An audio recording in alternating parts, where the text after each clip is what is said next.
On May 8, 2026, the United States government opened a door it had kept shut for 82 years. Not a metaphor, an actual door. A web portal hosted on a Pentagon domain. The address is short.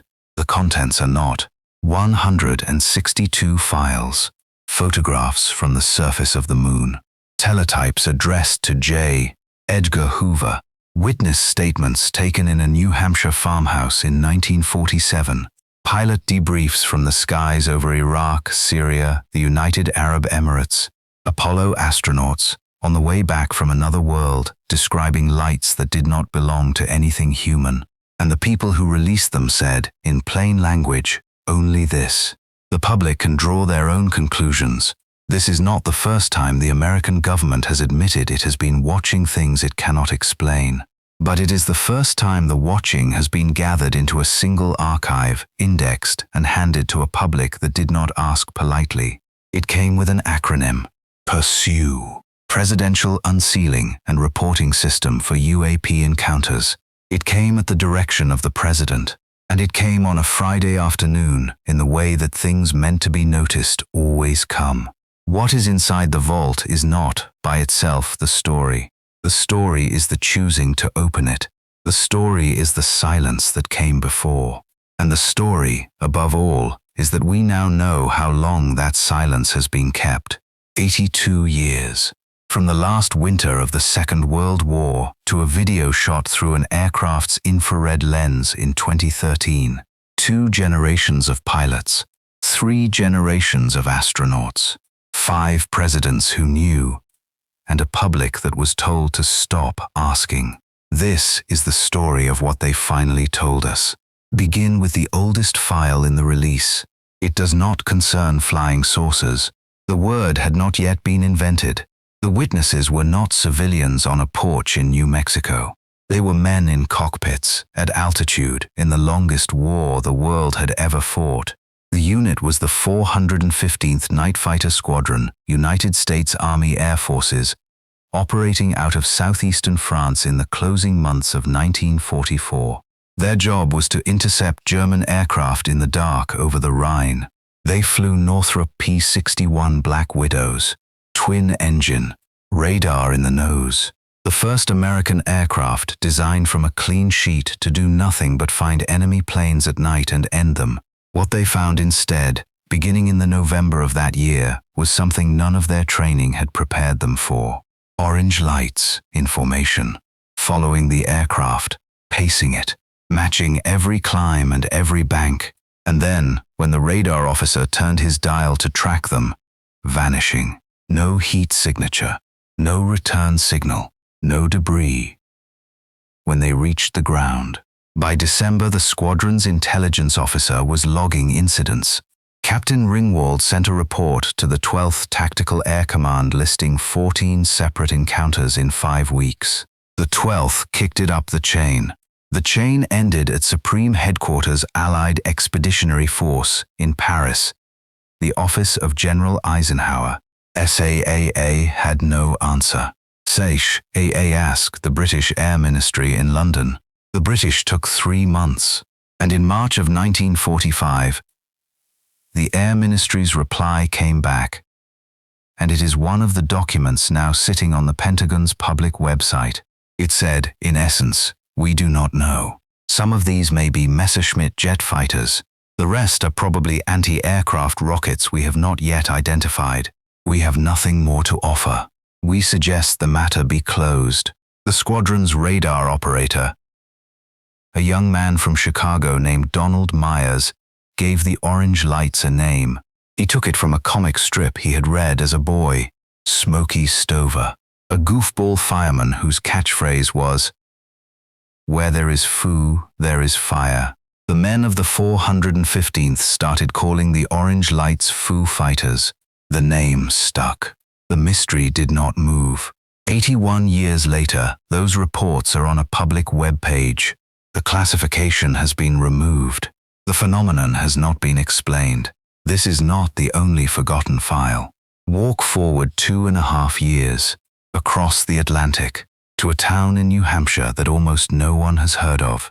July 7th, 1947, West Ringe, New Hampshire. A village of small farms tucked into the hills southwest of Mount Monadnock. Population then just over 600. The time is 3 in the afternoon. Several people are sitting on a porch on Route 202, drinking lemonade in the heat. They see smoke, small curls of it, rising from the lawn across the road. They walk over to look. They find burned spots in the grass.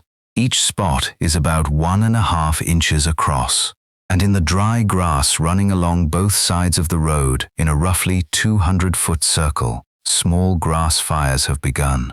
Where there is foo, there is fire. The owner of the property, a man named Earl Whitehead, gathers the small metallic fragments he can find, 4 of them. A retired vice president of the New England Telephone and Telegraph Company, who lives in the village, takes them to Boston. He hands them to a professor at the Massachusetts Institute of Technology. The professor's name was John Francis Reinches. He examined the fragments under laboratory conditions. His written conclusion is in the file. They appear, he wrote, similar in surface texture to the inner lining of a German V-2 rocket, a second MIT. Scientists suggested, possibly, the components of a jet turbine. Both opinions went into the federal record. Then, 2 weeks later, on July 29, 1947, a follow-up memo was added to the file. A spectrographic analysis had been performed. The metallic fragments were ordinary cast iron, held at extreme heat, briefly, then cooled. The 4 pieces appeared to have come from a single hollow cylinder, 8 inches in diameter, 3/16 of an inch thick. That is the official answer. Ordinary cast iron. Why a hollow cast iron cylinder 8 inches across ignited a 200-foot circle of grass on a quiet July afternoon in a town of 600 people, and why the witnesses on the porch never reported hearing the sound of anything falling. Those questions did not make it into the memo. The case sat in an FBI vault for 79 years. It came out on a Friday. With the rest. The summer of 1947 was, in fact, the busiest summer in American UFO history. It is the season of Roswell, of Kenneth Arnold over Mount Rainier, of the term flying saucer entering the dictionary. The release confirms what historians had long suspected. The federal government was inundated. Local police were calling the Bureau. The Bureau was calling the Air Force. The Air Force was calling no one back. In one of the more striking documents from that summer, 2 employees of the DuPont chemical plant at Savannah River, South Carolina, sent a teletype to Washington marked urgent, addressed personally to the director of the Federal Bureau of Investigation. They reported observing, from the plant yard, an object in the southwestern sky, a blue light with an orange fringe, shaped, the teletype said, like a saucer. That teletype is in the archive. The director's reply, if there ever was one, is not. 79 years. A vault. And then a Friday. The middle decades of the file are quieter. But they do not stop. Project Sign in 1948 gives way to Project Grudge, which gives way to Project Blue Book, which runs from 1952 to 1969 and accumulates over 12,000 sighting reports before being officially terminated. Most are explained. Weather balloons, Venus on a clear night, misidentified aircraft, ice crystals. But a residue remains. Approximately 700 cases in Blue Book's official register were closed with no explanation. Those 700 files were sealed. They are now, in their entirety, on the public Pentagon website. Among them, a state trooper in Leverland, Texas, in 1957, watching his patrol car's engine die on an empty road, while an egg-shaped object the size of a small house hovered, glowing just above the asphalt. The headlights came back on the moment the object lifted. The transcript of his radio call to dispatch is in the file. It was filed under unexplained. It was filed under closed. A pilot in 1952 flying a National Guard F-86 over Washington National Airport given orders to intercept 7 objects holding formation near the Capitol. The objects accelerated to over 7,000 miles per hour and were gone before the pilot's gun camera engaged. The Air Force called a press conference. The press conference said the lights were a temperature inversion. The pilot's after-action report, never released until last week, says the lights were not a temperature inversion. The pilot's name was buried in the file. His report has now seen daylight for the first time. A merchant marine officer in 1963 on a tanker in the South Atlantic, photographing a metallic disc beside his vessel for the better part of 14 minutes. 6 photographs survived. They were sent to Project Blue Book. They were marked inconclusive. They are now on the war.gov website. The disc, in 2 of the photographs, is in sharp focus. The vessel's railing is in the foreground. The photographs are not blurry. They are not grainy. They have been on a shelf for 63 years, 700 cases, each one a person, an experience. A quiet decision to walk into a federal building and put a name to what they had seen, and then a vault, and then a key, and then May 8th, and then the file leaves the atmosphere. On November 14th, 1969, the lunar module Intrepid touched down on the ocean of storms. The crew of Apollo 12 became the second group of human beings to walk on the surface of the moon. The third, Richard Gordon, stayed in orbit above them. They worked for 31.5 hours on the lunar surface. They left footprints in dust 4.5 billion years old. They unwrapped a plaque. They lifted off again. And on the return flight to Earth, the lunar module pilot, a Navy aviator named Alan Bean, looked out the window. The transcript is in the release. NASA had it for half a century. The Pentagon now has it indexed. You can read it at war.gov/UFO. Bean told Mission Control, "You can see these lights," he said. "Particles of light, flashes of light, just sailing off into space." He paused. Then he said, "It looks like some of those things are escaping the moon. They really haul out of here and just press off at the stars. Press off at the stars." Mission Control responded with caution. Could it be electromagnetic interference? Cosmic rays striking the camera optics? Solar flare activity? The astronauts agreed it was possible. They left the investigation there. They came home. Decades later, NASA enhanced the photographic plates from Apollo 12. The release contains them. Bluish lights above the lunar horizon, at altitudes that should not, by any conventional understanding, contain anything at all. The agency offered no explanation. It simply highlighted the images and moved on. Apollo 11 is in the file. The first humans on the surface, glancing up during their second extravehicular activity, describing an object in lunar orbit that appeared to keep station with them at a distance they could not measure. Their suit radio transcript was suppressed for 47 years. It is now 7 clicks deep on the Pentagon's portal, in PDF form, with the original handwritten notations of the NASA flight surgeon visible in the margin. Apollo 17 is in the file. The final manned mission. December of 1972. Astronaut Harrison Schmitt, a geologist by training and the only scientist ever to walk on the moon, photographing a bright object above the lunar surface that Mission Control was unable to identify as any known star, satellite, or astronomical body. 3 frames. All 3 frames declassified. All 3 frames now public.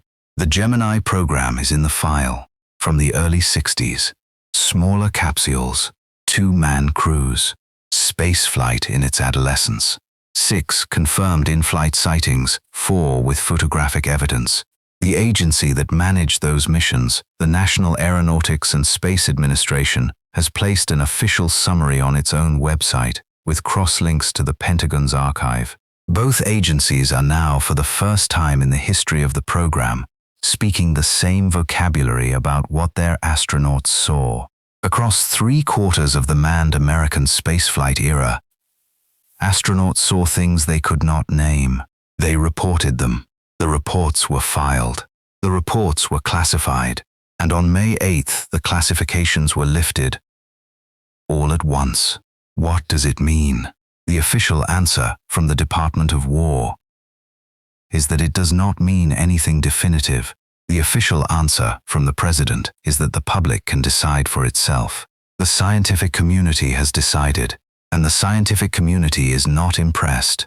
The Harvard astrophysicist Avi Loeb, who has spent the better part of a decade arguing that extraterrestrial visitors may be a serious hypothesis, reviewed the release within 48 hours of its publication. His verdict was measured but firm. There is, he wrote, no extraordinary evidence here. The most interesting details in the videos are unfortunately redacted. The images themselves could be explained as optical reflections in camera lenses, or as objects of human origin. He did not call the release fake. He called it disappointing. The skeptic Mick West, who has built a career debunking pilot footage of supposed UAPs, watched every minute of new video that the Pentagon posted. His public reaction was 3 words: nothing really interesting. The administrator of NASA, Jared Isaacman, praised the transparency. He did not endorse a single conclusion. He said only that NASA's job was to follow the data wherever the data went, and that the data in this case did not lead anywhere new. So this is the strange place where the country now stands, the most consequential declassification in the modern history of the subject. And the scientists who study the subject look at the release and shrug. That shrug by itself is part of the story, because there is one file in the tranche that the scientists are not shrugging at, and it does not concern Foo Fighters or Apollo or a porch in New Hampshire. It concerns a video recorded in 2013 by a United States military aircraft somewhere whose location remains redacted. The camera is infrared, the image is grainy, the object is small, and the object is shaped unmistakably like an 8-pointed star. It does not move like a drone. It does not move like a balloon. It does not move like any aircraft on any registry in any country in the world. It moves erratically. It changes shape. The points of the star rotate independently of one another. The object holds an altitude that conventional propulsion cannot sustain at the recorded speeds. The video lasts a little over a minute. It has been verified by the Pentagon as authentic, unedited, and unexplained. It went online with the rest of the files on May 8th. By Monday morning, May 11th, it had been viewed 17 million times. And then something unexpected began to happen.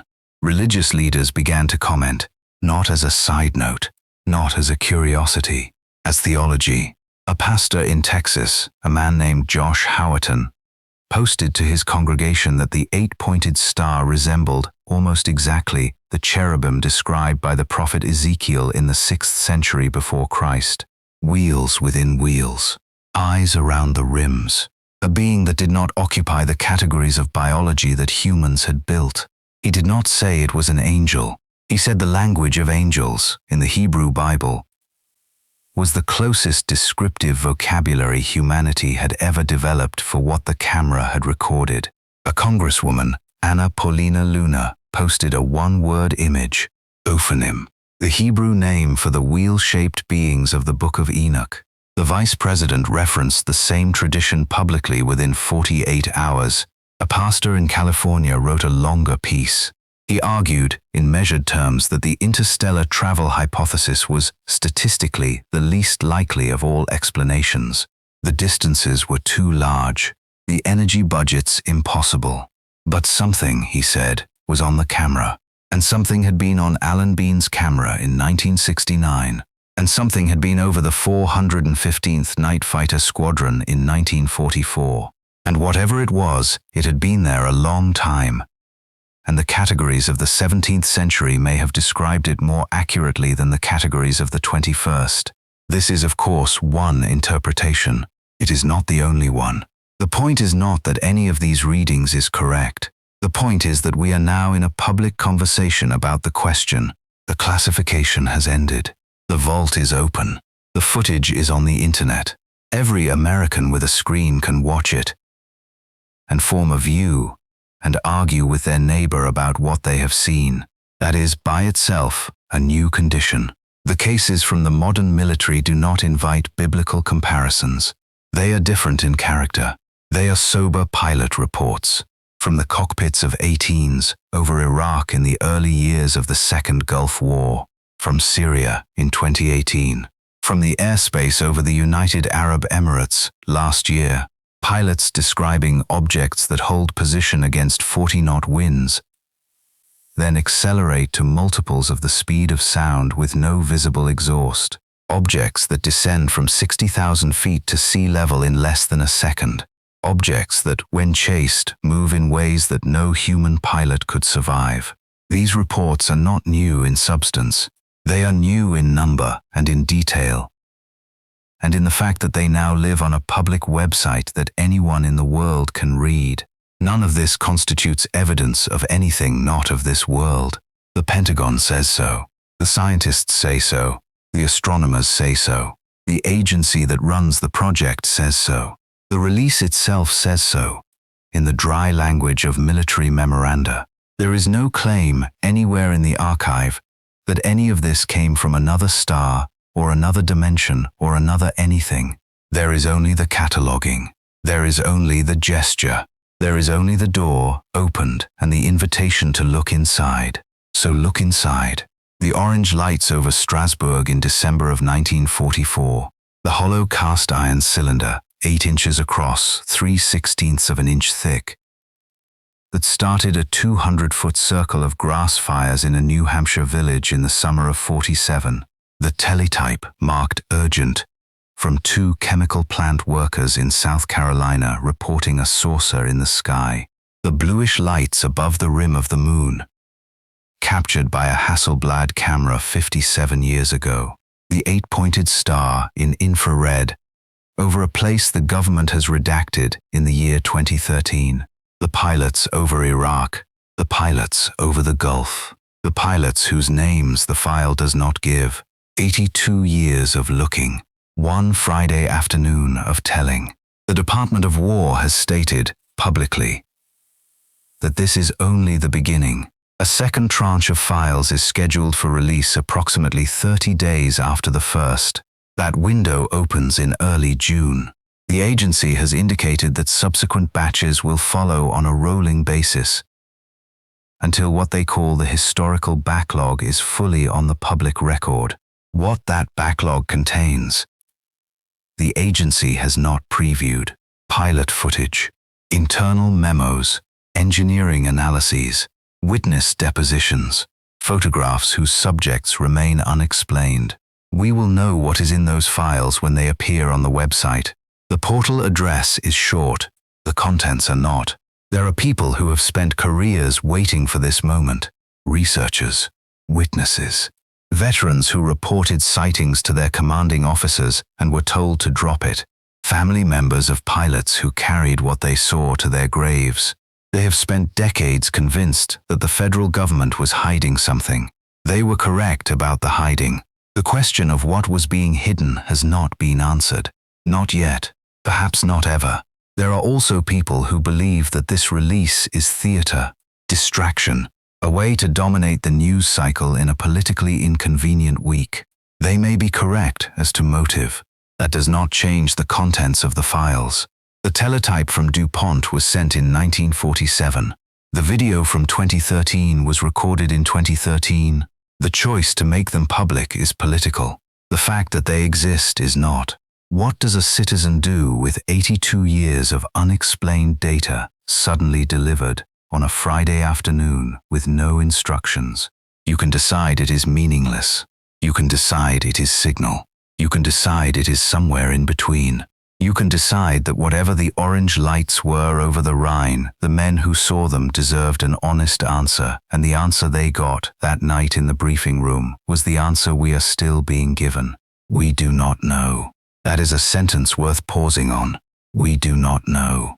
For most of the modern American century, the federal government has stood at the head of human knowledge. It has split the atom. It has mapped the genome. It has put 12 men on the surface of another world and brought them home. It has done these things on schedule. It has done them under budget. It has done them in public. And yet, for 82 years, on this one specific subject, the institutions that produced those achievements have answered every reasonable question with the same 6 words: we do not yet know enough. The release, on May 8th, did not change that answer. It only made the question public. It only said, in effect, here is what we have. Here is what we have always had. We never figured it out.